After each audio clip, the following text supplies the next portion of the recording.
How Coronavirus Saved My Life, episode 31, The Adversity. What does the word adversity mean to you? Cambridge University defines adversity as a difficult or unlucky situation or event. Dictionary.com defines adversity as a condition marked by misfortune, calamity, or distress. But these definitions do not tell the real story of adversity. To me, the definition of adversity is the mountain of fear we must climb to reach the other side of our authentic happiness, our authentic self. But first, we must first make the choice to climb. But how do we make this choice? How do we trust the choice to climb this mountain of fear?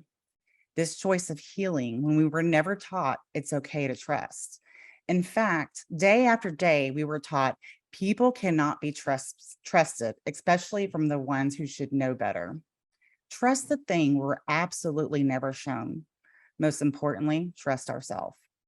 I encourage you to listen to episode 28, The Reframe, first, before today's episode. Episode 28, The Reframe, left me speechless. It's not often I meet someone whose childhood has similarities to mine, much less someone who is as direct and transparent about the value of having a traumatic childhood, how reframing our conditioned perspective of our painful past is where your power lies and shows our true purpose. Today, I have brought back my new friend and brother, Chris Allen, who is the very definition of overcoming adversity. He has thankfully agreed to allow me to dive deeper into those traumatic childhood memories, which lead to his story of overcoming childhood adversity. Chris Allen is the CEO and co-founder of Advanced Computing and Technology, former athlete, father of four, husband, an advocate for prisoners, and now works with the Black Contractors Association, helping former prisoners get jobs. The purpose of today's episode is to show you are safe. You are safe to trust that mountain of fear. You are safe to make the choice to heal. Chris and I are both examples of overcoming adversity. We are both examples of finding our authentic happiness we are all so worthy of. Hi, Chris Allen. Thank you for coming to my show and trusting myself and my listeners with your journey. How are you doing? I'm doing pretty good. Thanks for having me again. It's good to see you. Yeah, you just good to see your face. We've kind of met face to face before, but we were on the phone with our last recording. So what's interesting? I knew we were recording today. I don't know about you, and I think it's important to be authentic and honest. Is I'm having anxiety today. How about you? I'm doing pretty good. Last night, not so well, but really, it's it's hit or miss because you put so much immense pressure on yourself, and then sometimes a lot of things don't make sense, so you have to regroup. So, but I'm pretty good at doing that. So you just got to take a moment just for a second. So I right now, have you ever heard of imposter syndrome? Nope. So it's interesting. I didn't even know what imposter syndrome was until maybe like 4 or 5 months ago. It's like when you're having this like big career change and you start questioning, is this real? Like, are you really doing this? What makes you think you can do this? And it's this whole thing that you're like, I'm a fake ass person. This is not real. Like I was like, Christine, you're a podcaster, really? And you're going to discuss how to help people heal. Like, are you full of shit or what? Like, you know what I mean? And even like Maya Angelou, like there's quotes about her, like she's talking about, she's gone through imposter syndrome, where she was like, I'll be releasing my 13th book. And she's like, what the hell do you think you're doing? You know what I mean? And so, and it's just kind of like part of anxiety, is like imposter syndrome. But I know one thing is that, like when I get anxiety, I don't always know why. I know that I have my triggers are like heat, like it's hot today and it's humid. And so, but one thing I do, and which I would love to do during the show today, is I call it Take 5. And when we start breathing really fast and we're getting kind of worked up talking about all this stuff, I call it Take 5, because when you get anxious your frontal lobe goes offline and the rest of your brain goes, we're not safe, we're not safe. And so what you do is you slow your breathing down. So what I do is I say, take 5 and you breathe in for 5 and hold in your nose, hold it for 5 and then breathe out. And just doing that several times gets your frontal lobe back on and it starts going, you know what, we're okay, we're doing good. And you can think clearer and you feel more relaxed. Because I don't know about you, but I was never taught how to breathe when I was a kid. No, no, I wasn't either. Yeah. So I really appreciate you coming back on the show again. There's one thing I did want to tell you. It was after our conversation. It was something that I had heard that I wish someone had told me my whole life. One of my best friends has HIV, and when he found out he had HIV years ago, he's now undetectable. But what the infectious disease doctor, because he was scared, he thought he was going to die. But what the infectious disease doctor told him, and this is what I wish someone had told me, and this is what I'm going to tell you now. I'm sorry this happened to you, and it's not your fault. I appreciate that. Yeah. That means a lot because I wore it my whole life. Like a lot of things that did happen to me, I wore it and I couldn't escape it. It was like no matter how much good I would do, it was just it sat there until I was able to actually speak on it and deal with it. And I don't know, now I just got to a point where I don't give a shit. I don't like what anybody thinks or whatever. It doesn't matter because I've never been to a funeral and seen 2 people in the same casket. So it makes absolutely no sense for me to even care about what the next person thinks. And their perception can be whatever it is at this point, but I'm so content to a point where my anxiety, it only comes from pressure that I put on myself. It's like right, correct. It's somebody can walk in this door and call me out of my name or whatever. It takes so much to get to me that you can't. I've been through too much. It doesn't. Right. So, and I know my reaction. It used to be fight or flight, but most of the time it was fight. But now it's like that shit does not matter to me at all. Like it does not matter. Like no matter what, it's not much you can do to me. Yeah. So a human can actually do to me. So I'm not. I walk with no fear. So yeah, that's awesome. And the stuff that we put on ourselves, because that's like, I didn't realize perfectionism is part of anxiety. That was definitely me working on it, still kind of, it's still there. But you know, it shows up in little small ways, you know, and I literally, like, I'll be working on something and I'll be like, getting frustrated, and then I stop and I go, Christine, you're trying to make it perfect. Fuck it, right? Like, fuck it. Like, who cares? Like, who cares? You know, and what's going to happen if it's not perfect? Like, what? Judgment? Okay, bring the judgment. I don't care. My mother manipulated and gaslighted me my whole life, you know, so go ahead and judge me. I don't. Like at the same time, in that same breath, what is perfect? Right. Whoever invented something, when people invent something, it's a blank piece of paper and they make it perfect in their own eyes. And that's what we're taught, like what is perfect. I'd rather go against that. As a software engineer, I put an immense amount of pressure on myself because I don't want to design like anybody else. I don't want to do anything like that. So anytime I have anxiety and I go do a new store development, I do a new build, I do it better and better every single time. And it never goes with the blueprint that I had previously because there's no such thing as perfect. Right. It's just the view. And at this point, I know I'm the best in my field. And there's not, and I'm being the only Black-owned IT company too on top of it. That took a whole nother, and that's where my pressure and my anxiety comes from. Because like last night, for instance, I had a store crash at 2 a.m. I had to rebuild a server, drop it off this morning, get them up and running. I finished at 10:48. They opened at 11 o'clock. So pressure and all that, but my brain just goes into hyperdrive, and then I finally get to be like, oh shit, I did it. Like I'm okay now. But it's no such. I don't go with that perfect thing. It's that practice make perfect. It's not a thing. Yeah. Practice makes difference. That's right. It. Right. And what I have to tell myself, Christine, it's not about perfect. It's about the journey and the experience. It's not about the final result. It's not about It's just about being satisfied and feeling fulfilled, And so when you start worrying about things being perfect, then that goes back to your ego and your anxiety and your childhood and stuff.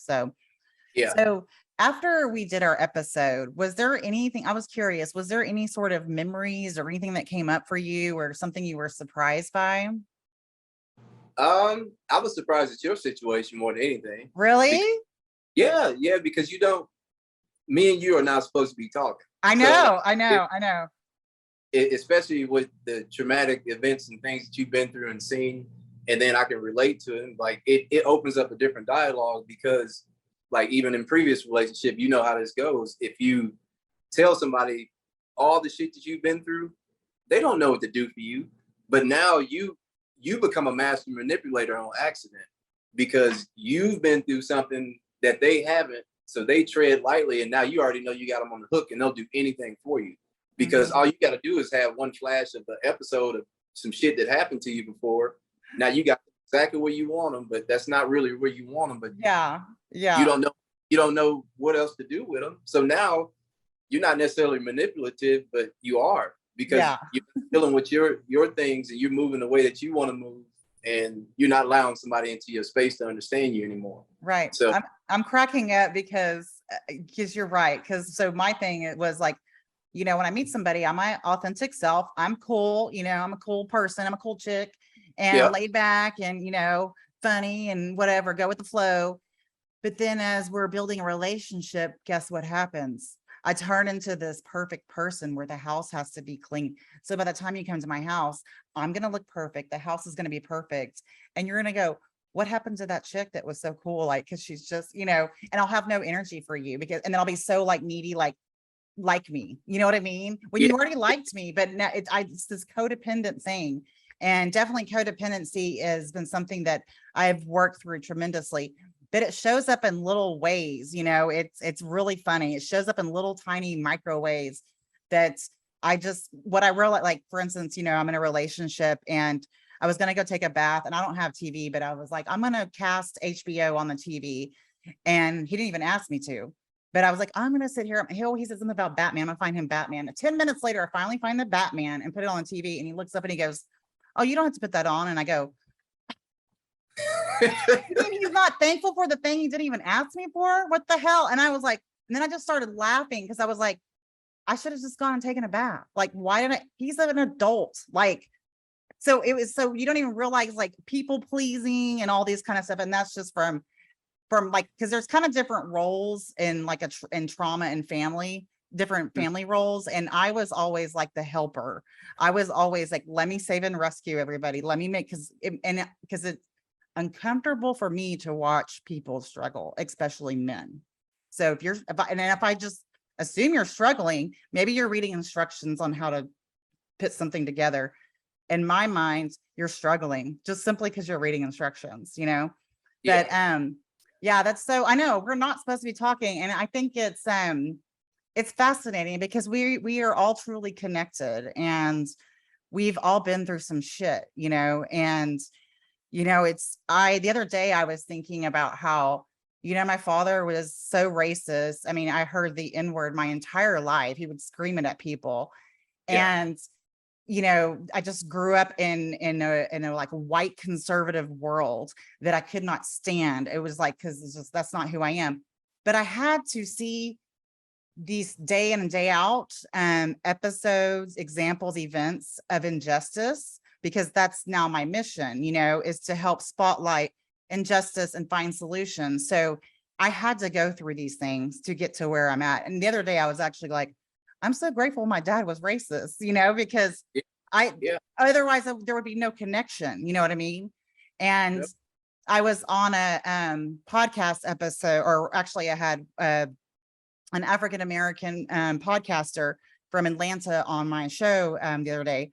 And I was talking about how, in my white family, if there is a Black event on TV where something happened, a Black issue, and there's an African American on TV, talking about what had happened and they're upset, my white family is going to go, oh, another Black person complaining, click. yep, But Yeah. if it's coming from a different vessel that looks like them, it's going to make them pause. It's going to make them stop, is what my assumption is. And I've actually had people, some white people tell me this. So I love that I went through the things that I went through so that I can help people in a different way, you know? Yeah, and it gave you that diversity to learn all spectrums of people. So now the color factor is out of it, but you understand the injustice from both sides. But Yes. a lot of people, you know what I mean, and being a minority, it's hard because you can identify all you want, but you know the crazy thing, we even live in this society now, they tell you can identify as whatever the hell you want in any realm, any fathom of what you see yourself as, you can be. I don't care if it's man, woman, black, white, whatever now at this point. But we still have the collective racism going on no matter what. Because at the end of the day, it always comes down to, oh, this black guy did this or this white guy did this, and you hear a mass shooting, and they were surprised this time it was a Mexican that did. No, damn It, Mexican. yeah, He threw a wrench in there.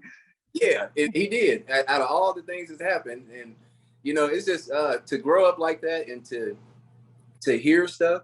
You value people different though because you no longer see them, and then like how you say you were noticing people like struggling. I hate it to a core. I don't care who you are, what color you are. I used to have this thing where I would go, I go to 7-Eleven after work, get a case of beer or something, but it's always a homeless guy there or something. And whenever he's there, I just go to the back of the 7-Eleven, drink a beer with him, and just to hear him, just to give, wow. give him 20, 30 minutes. We'll drink a 6-pack together in the back of, and I'm making good money at the time. I'm an IT director of a company. And I didn't care about it. And I didn't treat him any different. I didn't do anything different because I just wanted to know like how you got here. And because I needed the help too. So if I heard somebody else's story, like, damn, man, it really ain't that bad. It's really not that bad. I can get through whatever I'm going through. So everything I was even going through at that point, it was just like, man, I'm seeing all these other people. Like, here I am. You know what? My complaints are over. I'm gonna stop looking at people a certain way because because I can be there tomorrow.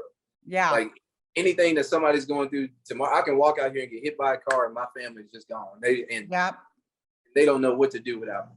Yeah. So I'm the treating people wrong. And even in business, I make it a point. I don't care who I do business with, color of the skin. I just opened 2 Indian restaurants, and it was the most difficult language barrier thing that I had to go through. But I got it done. I got exactly what they needed. But it was it's more of the the intellect and the morals that you have within yourself that you can just be a good damn person. It costs you absolutely nothing because half of your business, half of your relationships will always excel if you're just a good person. That's it. You don't have and shy away from anything that's not good for you. It's not about food either. It's about if it's not good from you, get rid of it. Like it doesn't matter if it's not making you better. I cut off friends because I didn't see him with his kid enough. If I don't see you with your kid enough, you can't hang around me. Mm-hmm. Like, because my wife asks you, like, hey, where the hell is his kids at? That's a good answer. Funny. That's funny. Where the hell is his kids at? Yeah, where the hell is his kids at? That's hilarious. No, right? I haven't seen his kids in about 6 months either. He's always over here on Fridays partying. Makes no sense. So I gotta let you go because I noticed my trending habits would be to take care of this person and ask those questions. And then next thing I know, I got friends that, it's crazy. $40, $50. Hey, can I borrow $40, $50 every other day? I stopped that. Yep. Like I don't loan money out anymore. Yep. It's just, Yep. Yeah. And that's one thing, like back to the codependency thing, like shifting through that.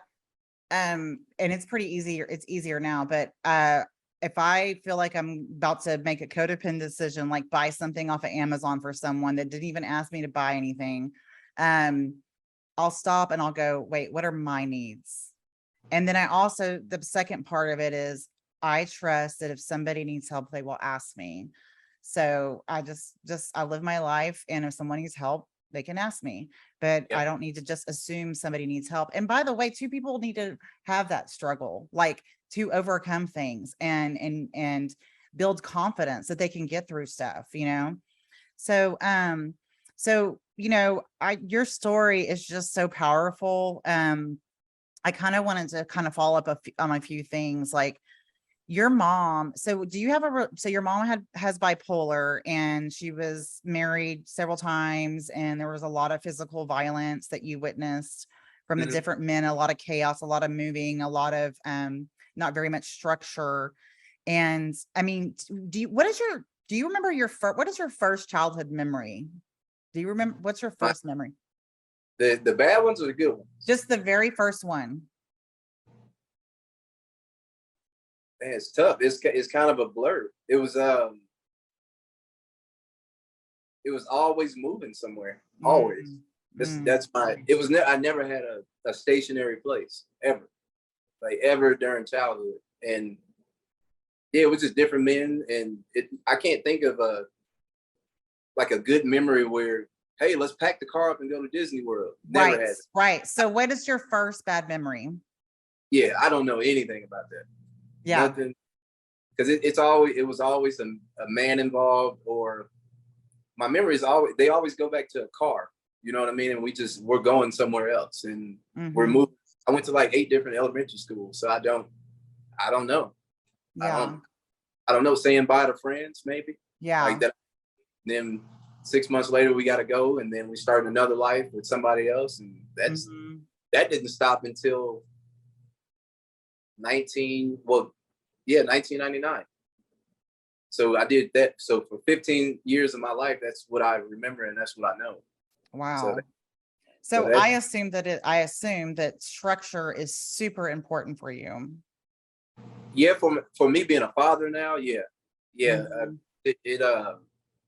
I break everything down. I'm real meticulous on a lot of things, and I can catch them. I've been through so much that I can catch them before they fall, but at the same time, I let them scrape their knee a few times. And I just learned how to not let certain things matter anymore, like that I used to, and realize like, oh shit, my behaviors are being impacted on my kids. Let me lighten up, because just because I was treated like that, you know what, let me not yell at him today, because look at him, he's 2. Like, you know what I mean? And stop myself and be like, yeah, that response is not going to do it. But I just love on them and give everything that I never had. And I don't even know how the hell I'm doing it, because I never had a father figure to tell me, hey, this is the way that you show love. But I just look at them and I'm like, oh, I got this. So. Correct. Because I went through this shift where I was feeling lonely, but I wasn't lonely. I have tons of friends. I mean, I have great people in my life, and I was feeling lonely, and I was like, okay, but why? What is it? So then I just kind of went down a rabbit hole, and I was like, let me connect with my child more. And so I started reading like how to connect with your child. And I started reading about hugs. Like, you're supposed to have 4 hugs a day for survival, 8 hugs a day for maintenance, and then 12 hugs a day for, I don't know, your head's going to explode. And so, and listening to your child, like, we always want to give advice. We always think we need to respond and say something, but instead of we just listening, and everybody just wants to be heard anyways. Like, and especially like with women, we're kind of like, we rescuers and savers and fixers. We, sometimes have difficulty allowing men, give them their space to talk, because we're just like talking over, we're trying to tell you instead of like validating how you feel. We tend to be, because it makes us uncomfortable to watch you struggle. But but yeah, connecting with your child. I mean, I had to teach myself that, because I didn't even want to have kids. Like, I didn't want I was so scared that I was going to be missing this mother gene. And there are people that in society too kind of conditions us. If we have a baby and we go, oh, we just love them. Well, it's like, no, I had to teach myself how to be a parent. And she needed a lot of things when she was born, and now I really like her because she's cool. She's funny and independent, but so how have you been kind of teaching yourself to be a parent when you had like terrible examples like myself? It was like a shift that just came over me, because when me and my ex-wife, we separated, and here I am, I had the option to leave, and I thought about it, and that's what changed everything, because I I only live in Texas. I'm only here in Texas is because of my firstborn, Charlie. And something told me to stay and fight because I've never seen it done for me. Like I just stayed. I stayed and I made the worst situation that the nastiest divorce, the everything that I was going through. I just put that little girl first. And I was just like, you know what? I don't care what happens to me. I'm not going to leave her. She had nothing to do with this. I'm staying for her. And the other babies, they just kept coming. And then Sam is just amazing. So I was just like, oh, okay, well, now I have even more incentive to be a better dad and make sure that none of these kids are ever going to be outside of my roof as long as I'm living until they're ready to go. So yeah. And everybody's going to go to the same school. Everybody's, we're not splitting up the school. Yeah. Yeah. So, what is your relationship now like with your mom? At this very moment, it's I distance myself because I noticed like it wasn't productive conversation. You know what I mean? It's always, of course, I'm proud of you. I hope you know I really mean it. I'm proud of you, but it's like I don't know, it's something missing there. It doesn't feel authentic. Sometimes it does, but it's always when I achieve or I can hit 30,000 in 1 month or something, and that's when I hear from them. It's when I sign big contracts and stuff. It's not like a day-to-day, hey, baby, I love you, just wanted to make sure you're okay. So I already have that from thousands of friends. Like right. You fit along with them with that category right now because anybody can say I'm proud of you, but not too many people show it. Or to just be involved in your life and your daily active living. Like if you really be involved, I'm available, especially for my family. But if you choose to be distant, I can show you distant. Yeah. Because I have all these people to take care of, and I got a lot of stuff going on in a positive light that how many I'm proud of yous I get before I get like, damn, I know you over there struggling. Hey, I was just calling to check on you. I'll get the proud of yous all day long, but not, hey man, I didn't want to talk business. I didn't want to talk anything. I just want to make sure you're okay. Yeah. If you ever start there, but I rarely get that. And it'll be out of the blue, I love you. And I look down through my phone and I got 10, 15 other friends telling me the same thing. Yeah. But if you just fall in that category, I got to kind of put you there so I don't put my energy towards it. Right. That's intriguing. I was just about to say, like, if you feel like your energy is drained after talking to her, that's like a clue, right? Mm-hmm. If you feel like, have you ever talked to her, like, and told her, like, this is what I need, or this is something that doesn't hurt? Do you ever, no. No. Do y'all talk? Like, is it like, does anybody in your family talk? You can't talk to somebody that consistently has always had a man in her life, but never the man was always first. So now that she's married again or whatever, it's him first and then it's us. It's never the conversation. They don't go anywhere. They'll start off high and then why the hell am I even talking to this person? Yeah. And you know what I mean? It's not the fact that I don't love her. I learned the fact that I can love somebody but not mess with them for sure. But it's like one of them things or whatever. But if you come around, I give you the same love, energy, respect that anybody.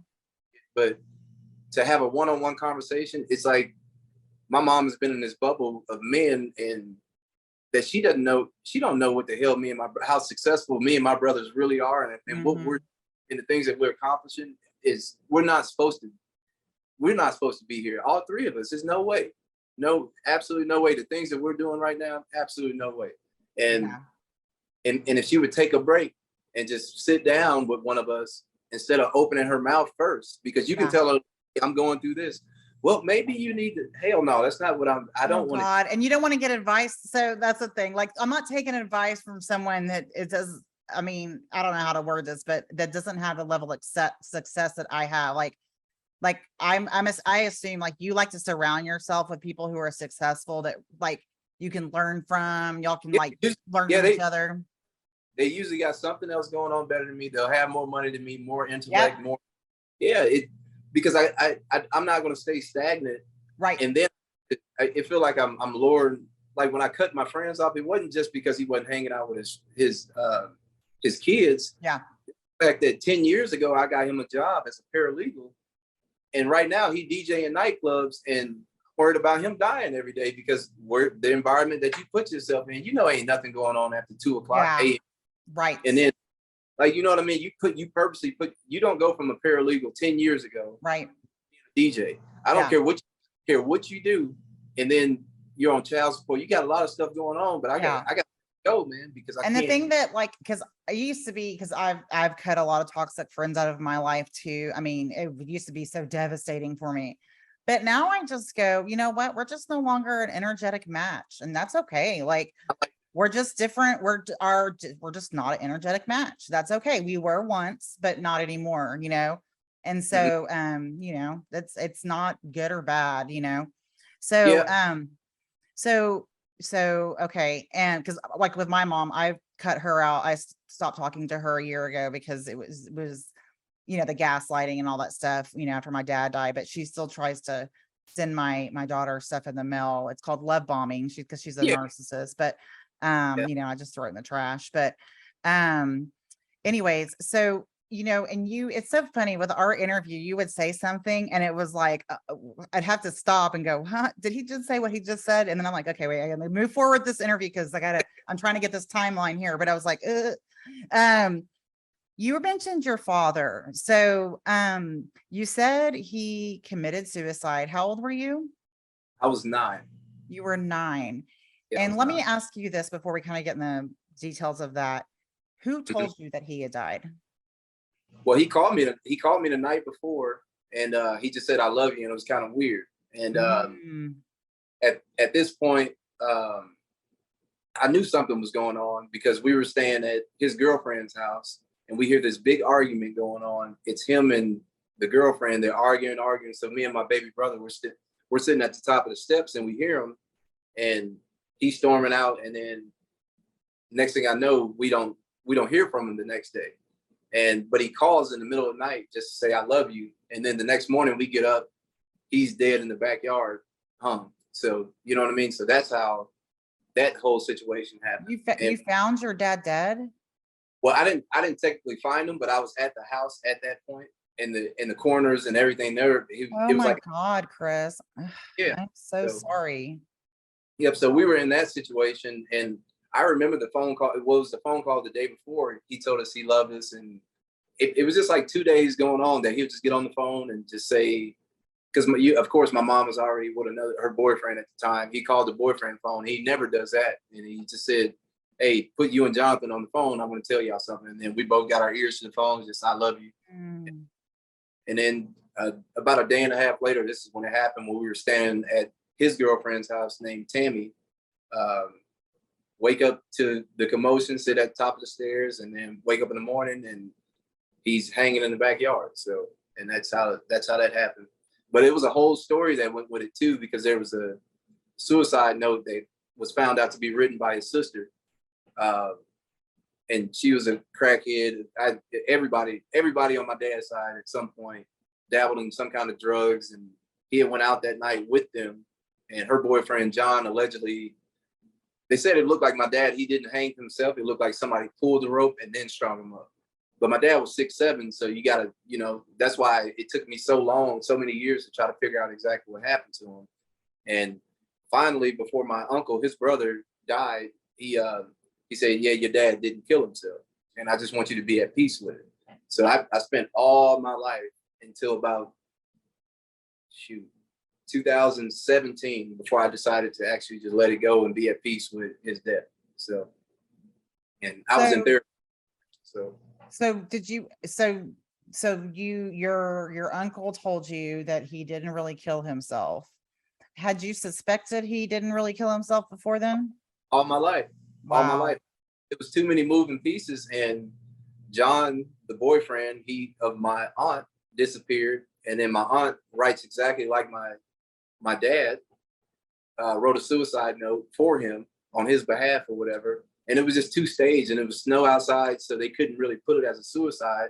But they told me that's what happened, and I'm still the detectives that found him and did the autopsy and everything is actually one of my cousins. So for years, I always wanted to know like what happened, and they said they always keep saying it looks like he was on his knees first, and then he was strung up there, and then you got to understand there was only this much room for him to get down from the tree, and if he would have just had his toes down, he would Yeah, that save. doesn't make sense. Right, but they said it was drugs in the system, of course. So just never know what happened. But I just knew he was asking for. He went around to a lot of different family members' houses to ask him if he can stay the night before this incident happened. Then he finally ends up back at Tammy's house in Peoria, and then that's when the incident happened. So but I'm at peace with it though. So yeah. You want to hear something ironic? My dad had a girlfriend named Tammy. you gotta stay away from them Tammys. Yeah. Well, he really did a number on this Tammy, but it was kind of the roles were reversed. And he, like my mom would, and I don't know if this is true, but I think it probably actually this is true because my dad did a lot of drugs and, you know, was drug dealer and things like that. And he would be like pistol whipped, like when my mom would drop me off, you know, when I was a kid.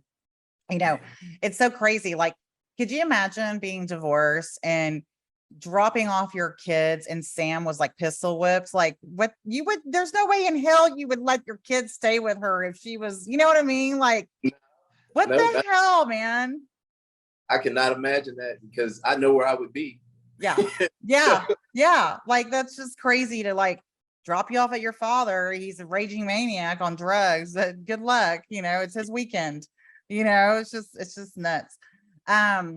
So do you talk to anybody on your dad's side of the family?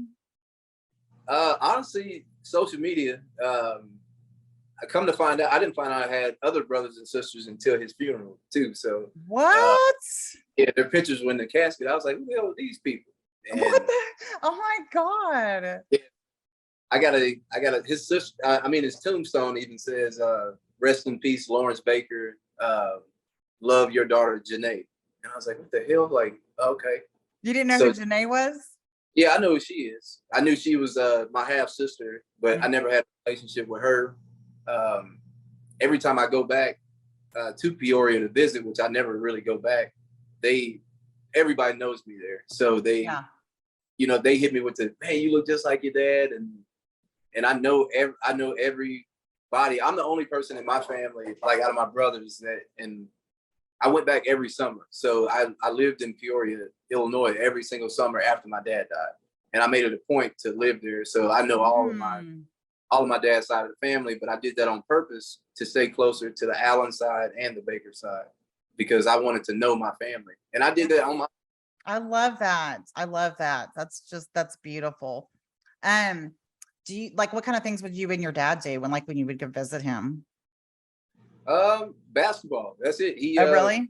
Yeah, that's the reason why I played, because he played in college and he played a little semi-pro. But him and my uncle, they would call them shake and bake, and I remember that as a kid. So I would just go to the basketball court with him. And I've only had good memories with him that I can really stand out. But my mom would tell me different. Like he would come in, but whatever he did to her, I know how my mom is, which is sad to say, that I could see it going both ways. But I think my dad probably did take it a little bit further, and with the physicality of it though. So, and it was a lot of drugs involved. There was a lot of pimping involved from my dad. Like I saw it, but I was too young to put it together because I just idolized that dude. Yep. So yeah. Yeah. He never in front of me, so I didn't know any bad about it. Yeah. Until I was told about it. And I've only been told by one person bad things about my dad. And that's your mom. Exactly. Exactly. Nobody else has ever spoken ill about my dad. Not one person, almost 30 years later. Nothing. Like, I haven't heard one bad story about my father. So that's interesting that she's the only one. Yeah, that's what I thought too. But kind of speaks volumes, right? Yeah. But then it's, that's why her cycle of relationships always end up with her isolating with another man, Yeah. and getting not, not necessarily a soft man, but pretty meek in my book. Like Yeah. it's just meek to a point where he's up her ass and doing everything that she wants him to do, and working his ass to death. And then now all of a sudden, hey, I don't. She gonna drive like bring him to the ground. Like it's Yeah. it's Well, crazy. she's gonna get bored, Chris. I mean, she'll get bored because after she's got him all trained, then it's time Yeah, to move on to the next challenge, yeah, Do yeah. you ever, I mean, because all the stuff that you've been through, do you ever like have any like PTSD symptoms, like flashbacks, nightmares, any of All the those time. all the time? All the time. Flashbacks and nightmares, both or one? Probably more flashbacks though, because people think it's like a deja vu thing, but it's not for me. It's like I see things coming way before, and it's like I don't intend for it to be that, but it's like, oh shit, this just repeat. I just did this. Yep. And then when I sleep, of course, like being incarcerated at one point too, a lot of stuff comes up, even childhood stuff or whatever. It's like this very aggressive, aware sleep that I have. Like if you walk by me and you think you tiptoeing, I've heard you probably in the other. Wow. So you're not really sleeping, it sounds like. I don't. It's more of a weight. Like I Yeah. just wait, but I know, but my body does crash about 2 times a month. That I could, that I just gotta just lay down and then boom, and then I'm back up. So that's kind of be my cycle. I'm up until 3 or 4 o'clock every morning. I mean every night until 3 or 4 o'clock, and then Sam leaves for work at 7:30. So that's my day starts then. So that's kind of, Mhm. yeah. But I don't mind it, but I did a study a long time ago in college. They just said I was a super sleeper. So, but whatever that means, but So, that's how do you handle when those memories and nightmares come up? Like, what do you have like a process that you do?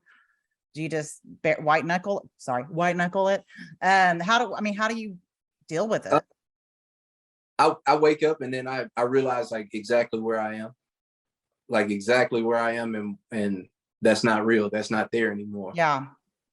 And it's not that I block it out. It's just it doesn't impact me. I can wake up in sweats and I'm like, oh shit, okay, like I'm okay. I'm here.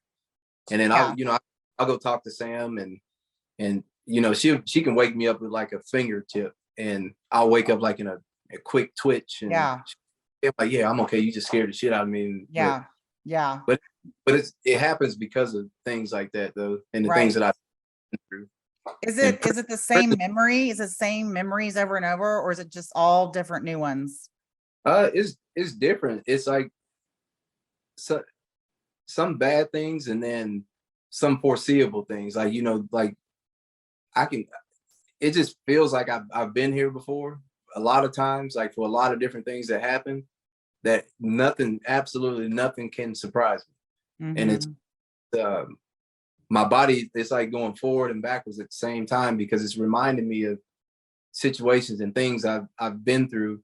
And then like being incarcerated, I was a little naive when I first got there because I didn't know the rules, getting cool with the wrong people.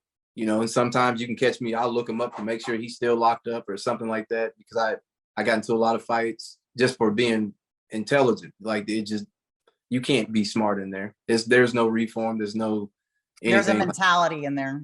Yeah, and then you're better than somebody else, and they don't play that. And Yeah. next, now you got to dumb down to their level, and if you say a word that they don't know, you automatically Yep. not black. So Right. I was about to say, you're white, but yeah, right. I was actually just about to say that.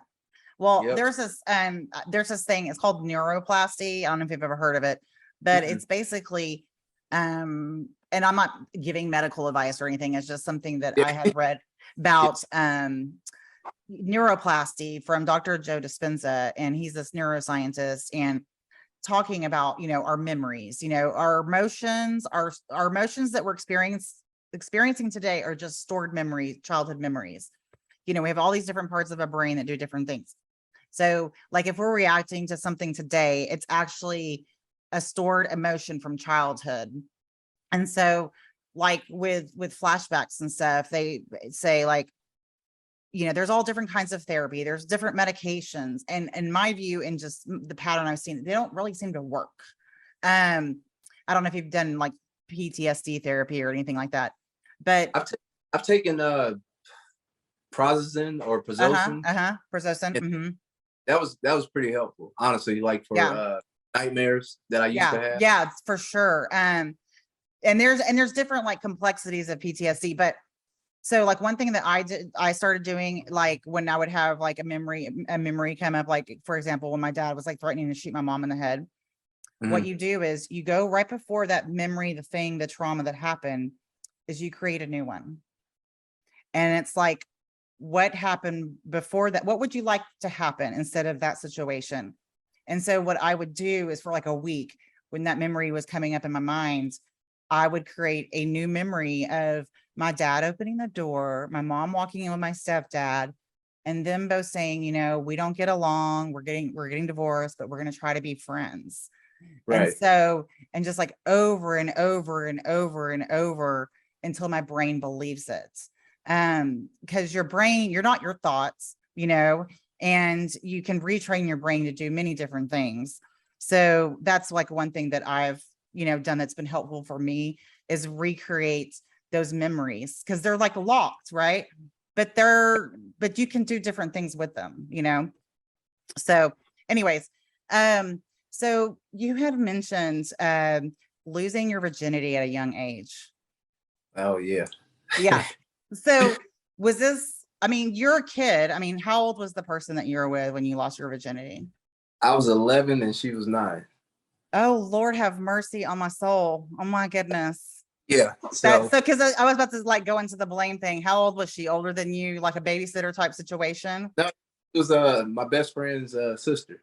Yeah. So, and they say that too, like, like you had childhood trauma, like that is like very, very common, extremely common for, losing your virginity at an early age. And did you even know what sex was?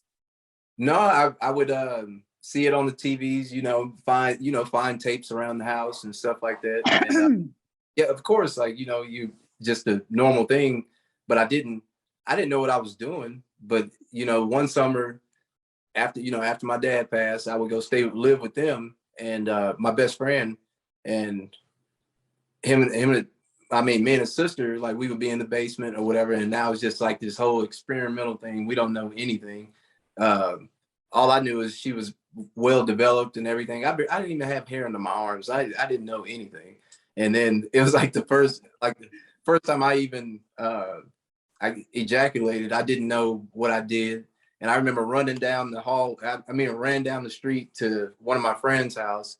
And I asked her, I said, how much semen does it take for a girl to get pregnant? Like I had absolutely no clue. I said, is it like, cause I think I had about this much. I had this whole, I didn't know what I was doing, but yeah, but it continued every time I would come visit. And then one year it just stopped, you know what I mean? But then I looked up and I couldn't even, like, college came, high school came, everything else. And it was just I couldn't even tell you my number at all at this point, because it was like I know I'm in the thousands, but I don't know anymore. Yeah. Yeah. So, and it really doesn't even matter, right? It doesn't even matter, because it's like different people. It's just the same role though, right? Like you were trying to see, there was a need not met in childhood, obviously, right? And you were trying to seek this love through this way, just like myself, when I had sex for the first time at 14, I was seeking love because my needs weren't getting met. And story about my virginity is I didn't tell the other 14-year-old that I was with, that I was a virgin. And so like I bled everywhere, and he was like, were you on your period? And I was like, no, and he was like, huh, and so, no more questions were asked, because then he gave me crabs after that. So yeah, so that was a fun experience. But yeah, that's just, it's so crazy, like, the things in childhood that you go through, and you're seeking love and all these, people seek love and trying to get their needs met in all different ways: sex, shopping, money, overworking workaholics, they seek all these things outside, and then That's like with my journey is like finding it within instead of externally, Mhm. Yeah, Um, because you really don't even know what you're looking for. It's right, just that right, you just trying it, and it won't work here, won't work there, and then you right. just and all of a sudden you put yourself in a worse situation because you could be hurting people on top of it though, because Yes, yes. you don't just don't know. And I know for a fact that I I can't even mention their names, but it's some like some pretty prominent people that I have been with that I hurt them more than anybody, Mm-hmm. because they were pretty up there, and they wanted something normal, but they thought I was that normal, but I'm not. Uh, I'm not. So they had their own careers, everything else, and it was like they invested so much into me that I'm still out here. I'm living. So Yeah. but I don't. I'm living for it, but I know I'm out. I'm going to go get it tonight Yep. anywhere. Yep. Yep. Yep. It Yep. happens.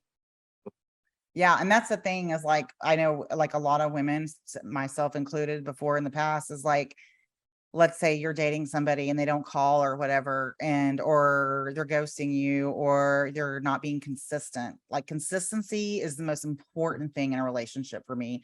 Consistency helps me feel safe.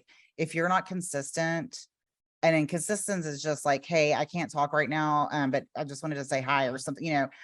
Consistency is the most important thing. In fact, it's a total turn on too.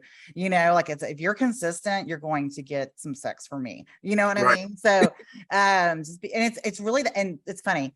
I'm kind of getting off topic, but men, it's like they're so when they're dating and stuff, like they're so like, oh, I want to go so fast. Like, let's have sex. Let's have sex. If they would just like be a little patient and be a little consistent and just wait a little longer, they would probably get the thing that they're wanting to get. You know what I mean? But You know who anyways, I'm huh? you know who I'm with? Yeah, Now exactly. Yeah, exactly. So this is funny. But yeah, so we're all like seeking these things, but so you know how did your wife, because so you on my other episode, the reframe episode 28, you sat down with Sam and you told her everything. I mean, you even told her about the women. everything. She knows everything. Yeah, If she asks any question, she knows about specifically like Miss Minnesota, Miss Iowa. She'll know, like, the anybody. yeah, She asks the questions, and she knows the names. She knows who they are, and but it doesn't affect her at all, because I didn't have to tell her, but it was just like, oh, okay, well, but I'm still not going to put her in certain situations where, oh, this is a person that I used to be with, or I'm not going to turn the TV on and be like, oh, let's just watch this and purposely do yeah, crazy. But it's like, I don't care. I don't care who knows, like, because I lived in so much of a nutshell, but I was really popular at the same time. That is the hardest thing to do, yeah. Well, because when you're walking around with shame, like all this shame about all so many things.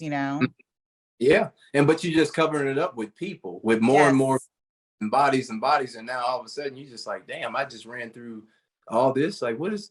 Yeah. Hold on, Why am I because still unhappy? yeah, and even in college, I even tell you, like when I was in junior college playing basketball, it was a 15-girl roster. I had 11 of them. Like I Mm. knew it was crazy. I just talked about this to one of my friends at the barbershop, and we were just going because he's from Peoria and he lives here in Arlington. And he had started a barbershop, and we were just talking about this, but I still couldn't pinpoint you what made me do it, why I did it. Um, I I had no morals, no values, no respect for anybody's relationship. On top of it, I can know the guy that she's in a relationship with, and I had just played a game with him and wouldn't care. She'll be in my car waiting on me after like I was out there, and Yeah. Well, the thing is like your childhood, similar to mine, there was no boundaries, right? Like there none. were no boundaries. Like example from I'm just revealing all kinds of things on this episode today. So when I was in high school, I was experimenting. I was bisexual. And so I was with this girl, and 2 years later, my dad was with the same girl. Oh man, hey, okay, I'm gonna go ahead and say it. Okay, my oldest brother's dad now is married to a girl that me and 4 of my friends on camera, just a whole, just a situation. So, Yeah. and Yeah. I didn't find out until my my stepfather passed in 2010. I go back to Peoria where they were living, and she gets out the car with my brother's dad, my oldest brother's dad. I'm like, oh shit.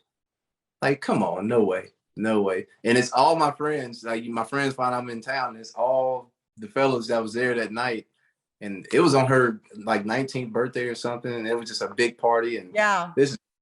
but they're still together though, happily married. Well, you know how I found out was I hadn't talked to my dad in a while, and I called the house and she answered the phone. She was living with him. Yeah.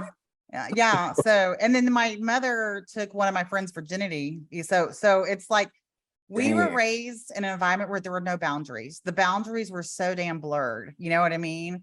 And so, yeah, it's like, how are you supposed to know that? And plus your brain's not developed. Your brain doesn't develop till you're 25.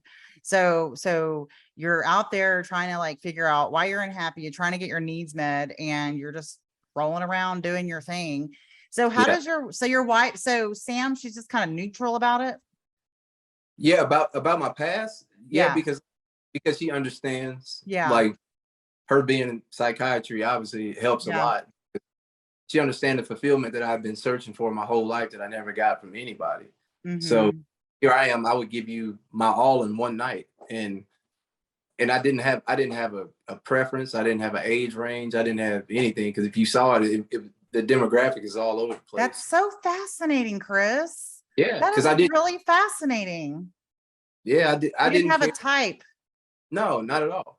Not at all. Because what I would do is typically, like, if I go out, well, when I would go out, it would be, I would literally go for the ugliest one most of the time, just because of the fact that pretty one is standing next to her, and I know why they brought her out thinking, hey, we're gonna make her drive and do all this or whatever. No, I'll take her. But then, Wow, that's fascinating yeah, too.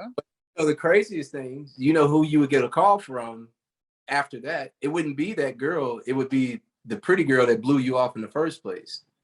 So now it turns into this, I can't believe you went home with her, because I didn't pick her. I didn't pick the prettiest one first. Because she Because just assumed you were going to pick her. correct. But I went with the the mediocre one instead She of. thought she had the job already, She Correct. wasn't even going to audition for the job interview. Nope, I'm too modest of a person for that, and too chill for a person to.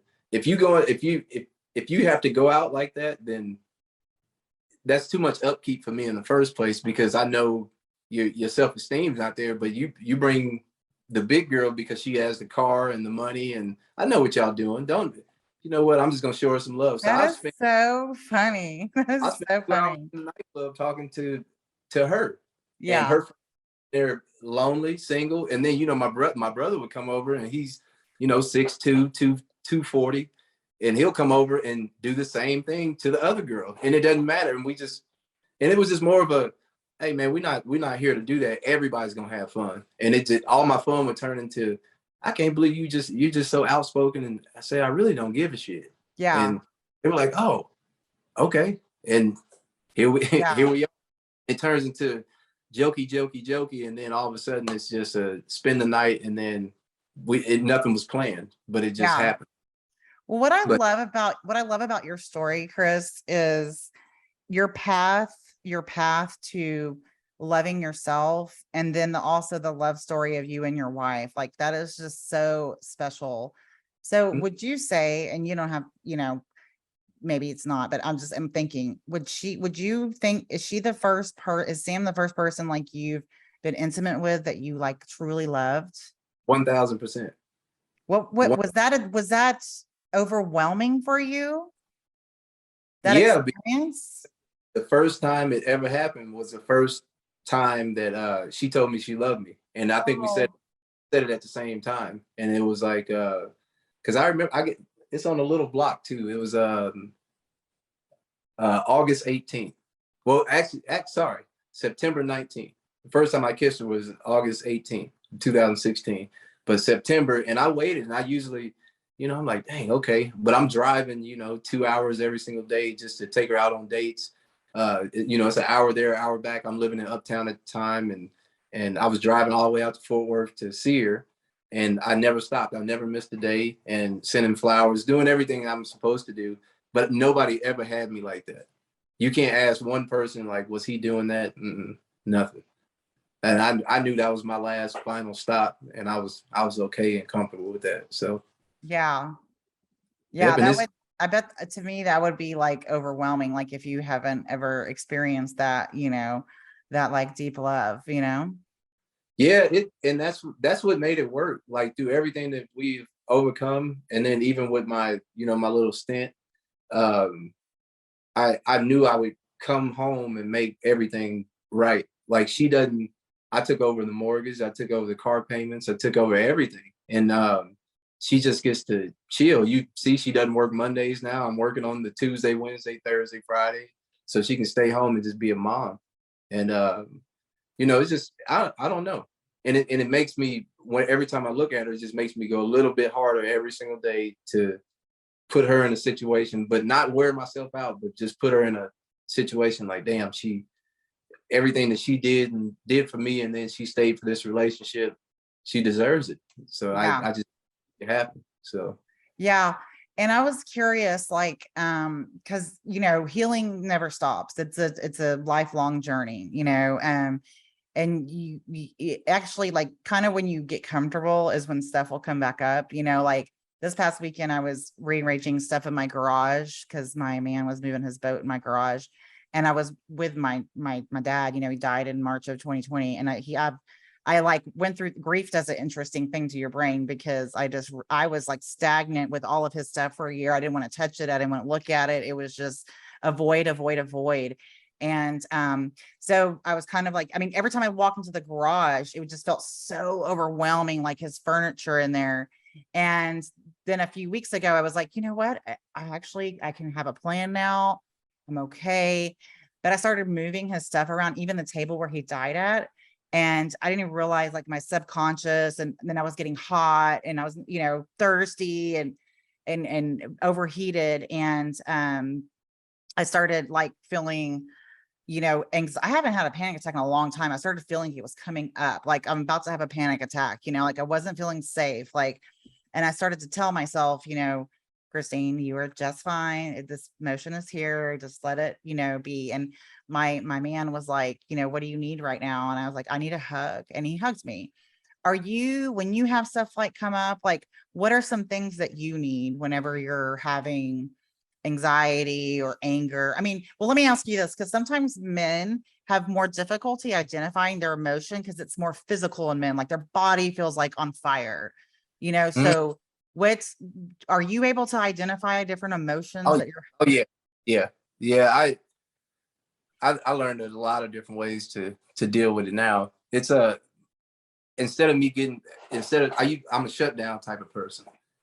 So instead of shutting down now, I actually can tell her what my problems are and what my issues are, instead of that brash reaction that can lead to you punching a wall and saying, fuck this shit, I'm out of here. I don't Mm-hmm. leave anymore. I don't do that. I don't. It can be the worst situation together, but I I signed up to protect you and to be with you for the rest of my life. So first of all, we're not gonna have an argument. Like we can have indifferences, but it's not when the octaves start raising, we gotta chill for a minute, because you can give me my space, I can respect your Yeah. space, and it's I don't take life too serious. I really don't, because it doesn't. We just here for a short amount of time, so why? And I always tell her, anytime we have an indifference or anything, like, don't you leave, or we can't do that, because you leave, you go get into an accident, and now your whole family is like, shit, Yeah. what was Yeah. my last person? I've already said so many last words to people that I'm not about to go through that and Yeah. put through that just because I was pissed off that I got to run to the bar. Not gonna do that, and then Yep. get a D, and then here we are. You know what I mean? It's too many. Yeah.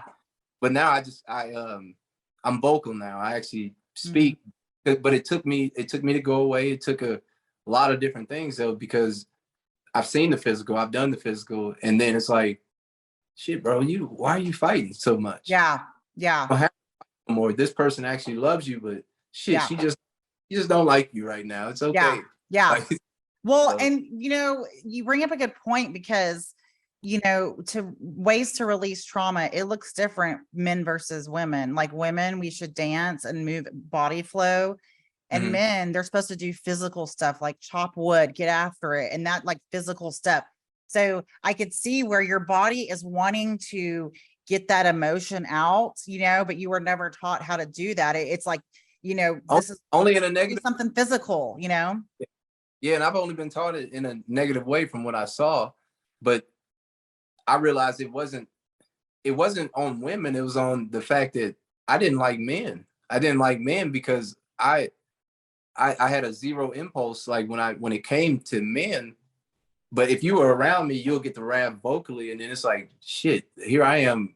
I'll beat up somebody extremely bad, and then it's like, damn, that made me just look crazy to her because she doesn't even know that I had no gauge. Like when I would fight, um, I don't stop. And then it was like this one time that I fought, and I was just like, man, like holy shit, like what is that? So I had to go get help, and I actually went to therapy for it to try to figure out. Oh, that's beautiful. I love that. Yeah, but it was going to lead to something else though, because nobody should be this aggressive. And then it's like, because I look like the sweetest guy ever, but then it's like this, I don't know. I just go into protect my life mode because I don't know what another person can do to me because I was always so scared of Yeah. somebody doing it in the Right. first. Right. But And you may have been like, already hyper vigilant at a level, right? mhm, That what the next thing that's going to come around the corner. And then one thing, it's like, over this overreaction kind of thing. I could totally see why that would happen. I mean, that just it would be normal. It'd be abnormal if you didn't do those things the way that you were, growing up and all the violence that you saw and everything. I'm going to ask you one last question. yeah, so What are you going to tell your children about your childhood? that's a tough one. Uh, whoa, that's a really tough one.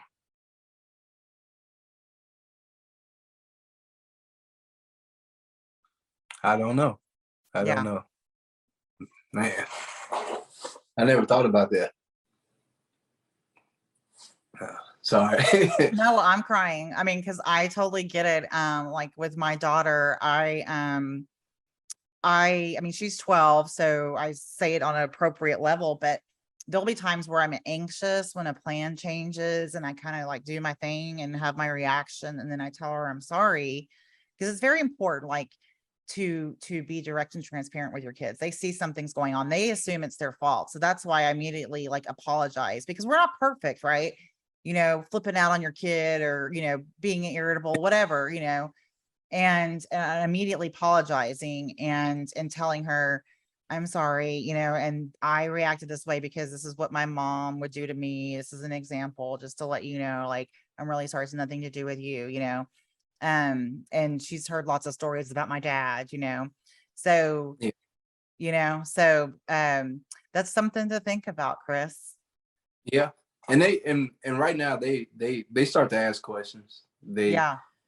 They ask about my tattoos of my stepfather and everything, and I got every one of their names on me somewhere, and I can tell at some point where I was in my life too. But I don't know. I word it to a point where I made it to be the best father I possibly can, but it wasn't easy. But Yeah. if they ask no questions, then yeah, I'll have to Yeah, tell. and I will tell you, those moments are so healing. They can catch us off guard, or we kind of filter what we say or whatever.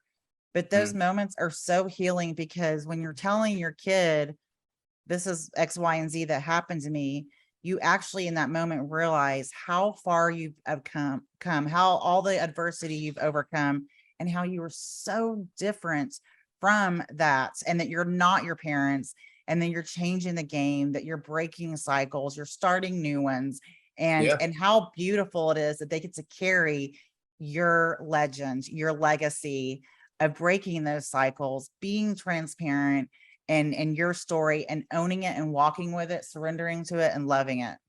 Yeah, man, that's a lot. That's a lot. So That's beautiful. That's beautiful.